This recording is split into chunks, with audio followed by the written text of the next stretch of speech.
형제들아, 내가 너희에게 전한 복음을 너희에게 알게 하노니 이는 너희가 받은 것이요 또 그 가운데 선 것이라. 너희가 만일 내가 전한 그 말을 굳게 지키고 헛되이 믿지 아니하였으면 그로 말미암아 구원을 받으리라. 내가 받은 것을 먼저 너희에게 전하였노니 이는 성경대로 그리스도께서 우리 죄를 위하여 죽으시고 장사 지낸 바 되셨다가 성경대로 사흘 만에 다시 살아나사 게바에게 보이시고 후에 12 제자에게와 그 후에 500여 형제에게 일시에 보이셨나니 그 중에 지금까지 대다수는 살아있고 어떤 사람은 잠들었으며 그 후에 야고보에게 보이셨으며 그 후에 모든 사도에게와 맨 나중에 만삭되지 못하여 난 자 같은 내게도 보이셨느니라. 아멘. 오늘 말씀의 제목은 세옹지마입니다. 따라하시겠습니다. 세옹지마. 여러분, 세옹지마라고 하는 사자성어가 있습니다. 이 뜻은요, 변방에 사는 한 노인이다 라고 하는 뜻입니다. 옛날 중국 북쪽 변방에 한 노인이 살고 있었습니다. 이 노인에게는 기르던 말이 한 마리가 있었는데 어느 날 이 말이 달아나 버렸습니다. 사람들이 노인을 위로하자 노인이 말하기를 이것이 오히려 복이 될지 누가 알겠소? 라고 말했답니다. 그로부터 몇 달 뒤 나갔던 말이 한 준말을 데리고 돌아왔습니다. 그러자 사람들이 노인에게 말하기를 정말 축하합니다. 정말 부자가 되셨군요. 라고 이야기했답니다. 그때 노인이 말하기를 이것이 오히려 화가 될지 누가 알겠소? 라고 말했답니다. 그로부터 며칠 뒤 노인의 아들이 이 준말을 타고 다니다가 말에서 떨어져 다리가 부러져서 평생 절름발이가 되어버렸습니다. 그러자 사람들이 노인을 위로하였습니다. 그러자 노인이 말하기를 이것이 오히려 복이 될지 누가 알겠습니까? 라고 말했답니다. 그로부터 몇 년이 지나고 난 후에 그 나라에 전쟁이 나서 많은 젊은이들이 전쟁터로 나가서 죽을 때에 이 노인의 아들은 다리가 불편해서 전쟁터에 나가지 않아서 죽음을 면했다라고 하는 이야기다라는 것입니다. 여러분, 이처럼 인생사는 세옹지마와 같습니다. 매 순간 찾아오는 슬픔도 한순간이고요, 매 순간 찾아오는 기쁨도 잠시뿐이다라는 이야기입니다. 우리 앞에 무엇이 찾아올지 도무지 알 수가 없다라고 하는 이야기다라는 것입니다. 여러분, 저의 어렸을 때 꿈은요, 대통령이 되는 것이었습니다. 그런데 학년이 올라갈수록 이 꿈이 허황된 꿈이라고 하는 사실을 알았습니다. 그래서 장군이 돼볼까, 아니면 검사가 돼볼까, 아니면 돈 많은 사업가가 돼볼까, 이렇게 꿈을 꿨습니다. 하지만 다른 건 몰라도요, 목사가 되고 싶은 마음은 추워도 없었습니다. 그런데 제가 지금 이 자리에 서서 하나님의 말씀을 선포하는 목사가 되어 있습니다. 아버지가 장로님이시라 장로가 될 꿈은 꿨어도 제가 목사가 될 꿈은 추워도 없었습니다. 여러분, 이처럼 앞길은 모르는 거예요. 한치 앞도 장담할 수가 없는 것이다라는 것입니다. 여러분, 그러면 예수님의 생애는 어떨까요? 예수님의 생애도 우리의 인생사처럼 세옹지마일까요? 그러면 먼저 예수님의 30년 동안의 생애를 한번 살펴보도록 하겠습니다. 예수님께서는 지금으로부터 2000년 전 베들레헴의 한 마구간에서 태어나셨습니다. 하지만 헤롯 왕이 아기 예수님을 죽이려고 하자 그곳에 살지 못하고 애굽으로 이사를 합니다. 그러나 몇 해가 지나 헤롯 왕이 죽었다라고 하는 소식이 전해지자 온 가족이 다시 갈릴리 나사렛이라고 하는 동네에 와서 정착하게 됩니다. 예수님께서는 이곳에서 30년 동안을 살아가십니다. 예수님의 동생들은 야고보, 요셉, 유다, 시몬이 있었고요. 여동생들도 여러 명이나 있었습니다. 그리고 아버지 요셉이 목수였기 때문에 가업을 물려받는 유대의 특성상 예수님도 목수가 되어서 땀 흘리며 아버지와 함께 열심히 목수 일을 감당하셨습니다. 그러던 중에 여동생들도 시집도 가고요. 남동생들도 장가도 가고요. 많은 일이 있었지만 오직 예수님은 여느 목수들처럼 나사렛이라고 하는 이 시골에서 수수하게 소박하게 자신의 일만 묵묵히 감당하셨다라는 것입니다. 이렇게 30년 동안 우리하고 똑같은 삶을 살아가셨습니다. 우리처럼 똑같이 먹고 자고 쉬고 일하고 이와 같은 일들을 반복하면서 예수님은 평범하게 우리처럼 동일하게 30년 동안의 생애를 살아오셨다라는 것입니다. 그러던 중에 드디어 때가 되어서 공생의 3년 동안의 하나님의 사역을 시작하시기 전에 갑자기 성령님께서 예수님을 광야로 보내셨습니다. 광야로 보내셔서 그곳에서 금식하며 기도하는 시간을 갖게 되었습니다. 예수님께서 그렇게 40일이 지날 동안에 계속해서 금식하며 기도하고 지낼 때에 금식하며 줄이셨을 때에 때마침 마귀가 예수님을 찾아왔습니다. 이 사탄은 예수님이 신이셨기 때문에 예수님의 가장 약한 부분이었던 예수님의 인성을 공격하기 시작합니다. 인간의 밑바탕에 깔린 가장 기본적인 욕구들, 이와 같은 욕구들을 알고서 이 마귀는 예수님의 그 약한 부분인 그 예수님의 인성을 공격하면서 그것을 무너뜨리려 했다라는 것입니다. 먼저 마귀는 예수님께서 극도로 배가 고프실 때 찾아와서 유혹하기를 네가 배가 고프면 이 돌덩이를 떡덩이로 만들어서 먹어라, 이렇게 유혹합니다. 왜 이것이 유혹이 되냐 하면 예수님의 식욕을 충족시키기 위해서 신적인 능력을 사용하라고 하는 유혹이기 때문입니다. 우리가 알라딘의 램프에서 가장 흥미롭게 생각하는 것이 무엇입니까? 램프의 요정, 바로 지니의 주인이 되어서 우리가 원하는 소원을 다 잃어버리는 것, 그것이 우리가 가장 흥미롭게 생각하는 것이 아니겠습니까?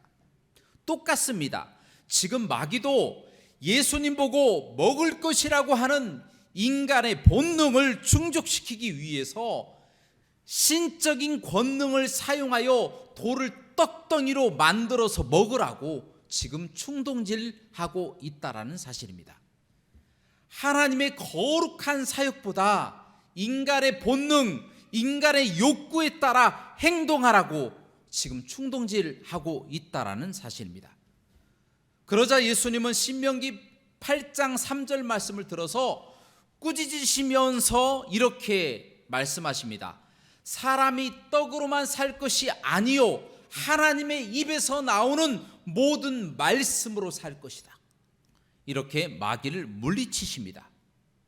그러자 마귀는 예수님을 성전 꼭대기에 세우고 네가 이곳에서 뛰어내려봐라. 그러면 천사들이 너의 발을 붙잡아서 발이 땅에 다 끼지지 않도록, 돌에 부딪히지 않도록 할 것이다.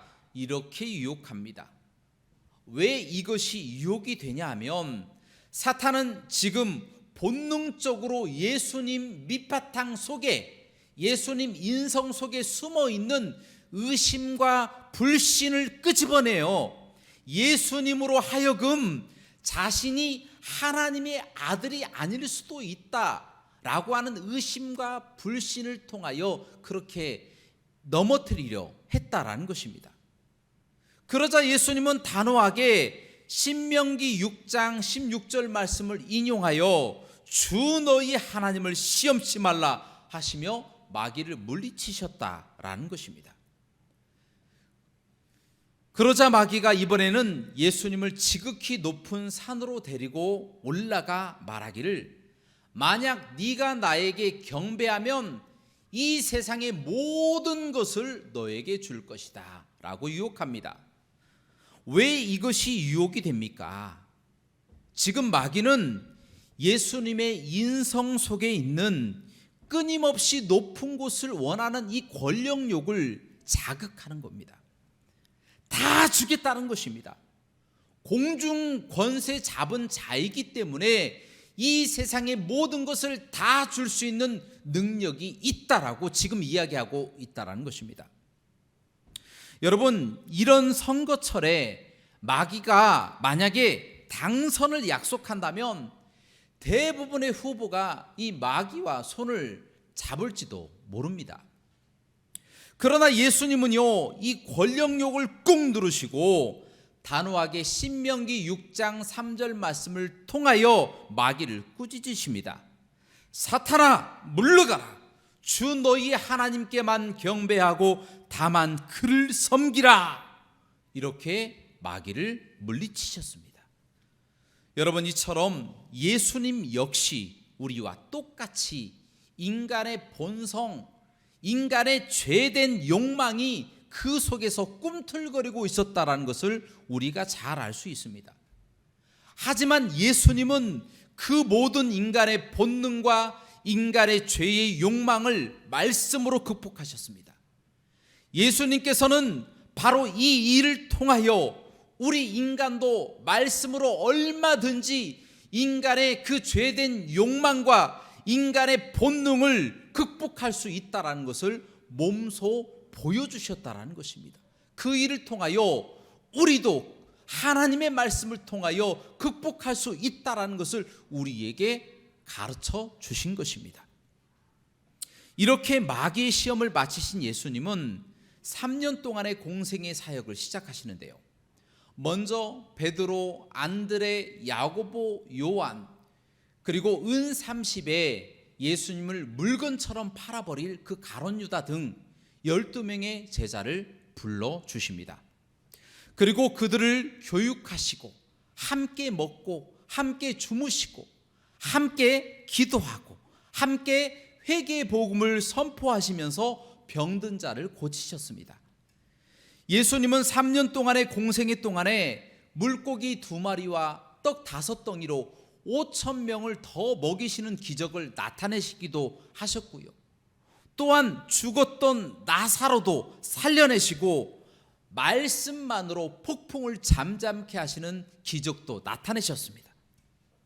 또한 예수님께서 예루살렘 성에 입성하실 때에 사람들이 소리치면서 다윗의 자손이여, 호산나 다윗의 자손이여 우리를 구원하소서라고 하나님의 아들이라고 칭송하면서 자신의 겉옷을 깔고 종려 나무 잎을 깔면서 예수님을 왕으로 모시듯이 그렇게 칭송하고 추앙하였다라는 것입니다.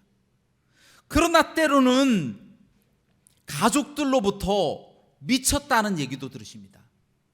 또한 유대인들이 예수님을 붙잡아다가 벼랑에서 밀어버려서 죽이려고도 하였고요. 또한 자신의 고향에서는 자신들과 함께 자랐다라고 하는 이유만으로 예수님은 메시아가 될 수 없다라고 하는 생각에 예수님을 무시하고 배척하였다라는 것입니다. 나사렛에서 무슨 선한 것이 나올 수가 있겠어? 라고 하면서 예수님을 배척하고 무시하였다라는 것입니다.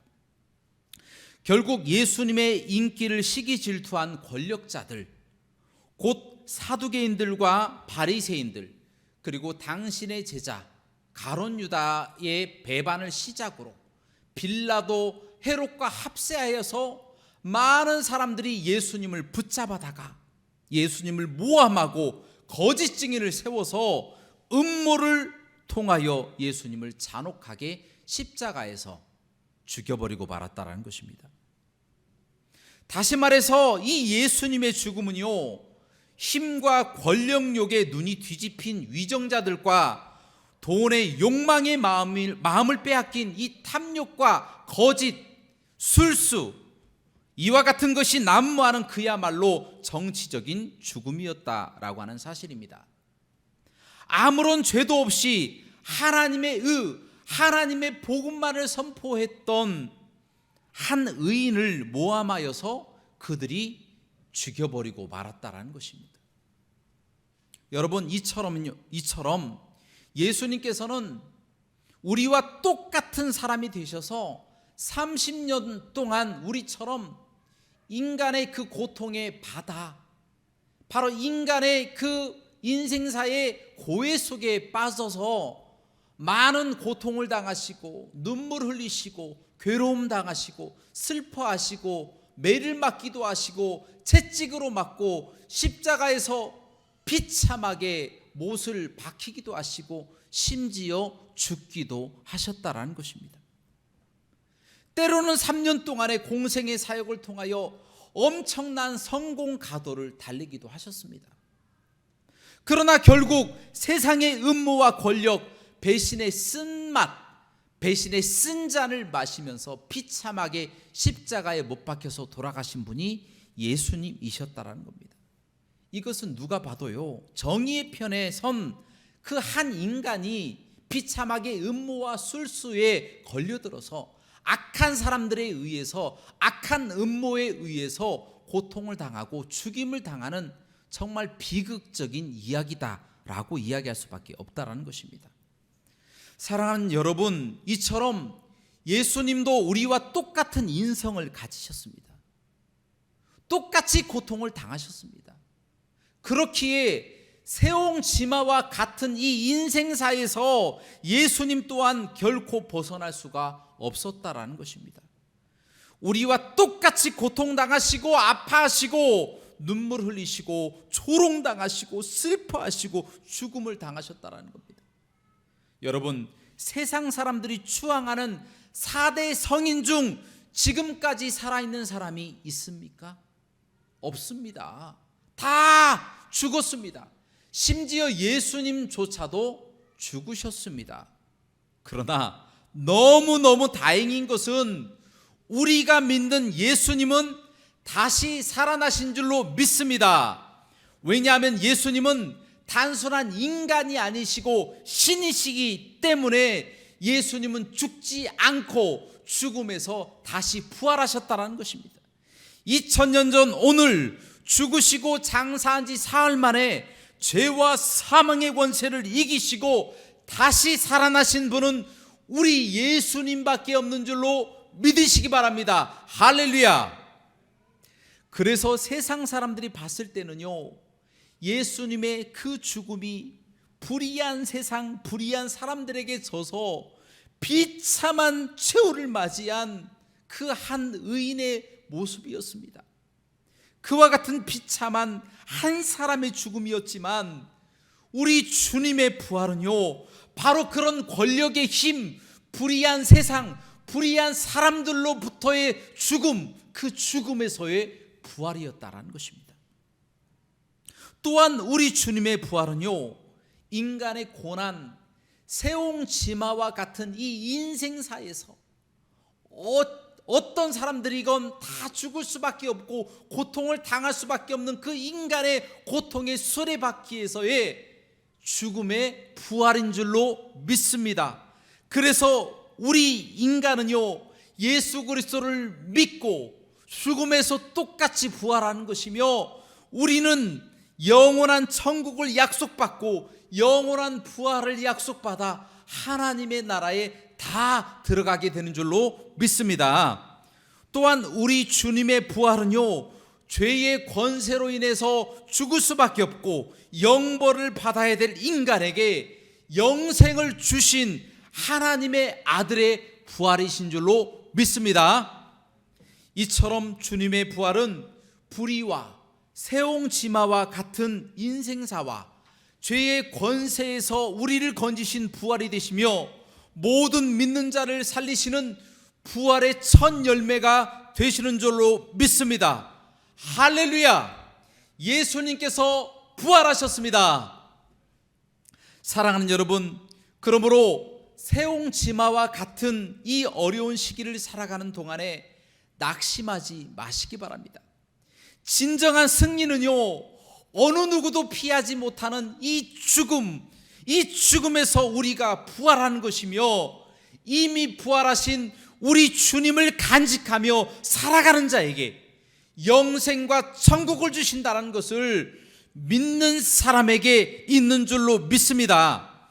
그러므로 우리 모든 하고교회 성도님들은 늘 주님을 기다리며 마라나타, 주 예수여 어서 오시옵소서 라고 기다리며 예수 그리스도께 또 기도하며 늘 하나님을 또 사랑하고 이 마음속에 예수 그리스도의 부활을 간직하며 늘 기쁨으로 살아가시는 저와 여러분들의 삶이 되시기를 주님의 이름으로 축원합니다. 함께 기도하시겠습니다. 사랑과 은혜가 풍성하시고 자비로우신 하나님 아버지시여, 우리에게 하나님의 놀라우신 복과 은혜를 허락하여 주셔서 모든 세상 사람들이 세옹지마와 같은 인생사 속에서 슬퍼하고 죽을 수밖에 없지만, 이 가운데 우리에게 생명을 허락하시고 하나님 죽음에서 부활하신 예수 그리스도의 그 첫 열매에 동참하게 하심을 감사드립니다. 그래서 우리도 마지막 때에 다시 부활하실 것이며, 하나님 우리의 몸이 부활하고 우리의 영혼이 부활하여서 하나님의 나라에 들어가 하나님께 영광을 돌리게 될 줄로 믿습니다. 그 날들을 기대하며 늘 기도하며 살아가는 저희의 모든 삶이 될 수 있도록 인도하여 주옵소서. 모든 영광 하나님께 돌리기를 원하며 예수 그리스도 이름으로 간절히 기도하옵나이다. 아멘.